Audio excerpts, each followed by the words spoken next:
बात होगी अमरीकी सदारती इंतखाबात की, जिसमें 4 रोज बाकी हैं। दोनों कैंडिडेट्स की एक दूसरे पर लफ्जी गोलाबारी जारी है। नए पोल्स में कैमला हैरिस को ट्रंप पर मामूली सी बढ़तरी हासिल है।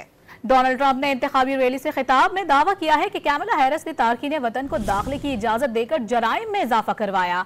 ट्रंप ने खुद को खवातीन का मुहाफिज करार देते हुए कहा है कि वो खवातीन की हिफाजत यकीनी बनाएंगे, चाहे खवातीन उनसे मुत्तफिक हों या ना हो। जबकि कैमला हैरिस ने डोनाल्ड ट्रंप के बयान को इंतहाई जारहाना करार दिया। कहा कि डोनाल्ड ट्रंप खवातीन की आज़ादी और जहानत को तरजीह नहीं देते, ना ही अमरीकी अवाम डोनाल्ड ट्रंप पर यकीन रखते हैं। बात होगी अमरीकी सदारती इंतखाबात की, जिसमें 4 रोज बाकी हैं। दोनों कैंडिडेट्स की एक दूसरे पर लफ्जी गोलाबारी जारी है। नए पोल्स में कैमला हैरिस को ट्रंप पर मामूली सी बढ़तरी हासिल है। डोनाल्ड ट्रंप ने इंतखाबी रैली से खिताब में दावा किया है कि कैमला हैरिस ने तारकीन वतन को दाखिले की इजाजत देकर जराइम में इजाफा करवाया।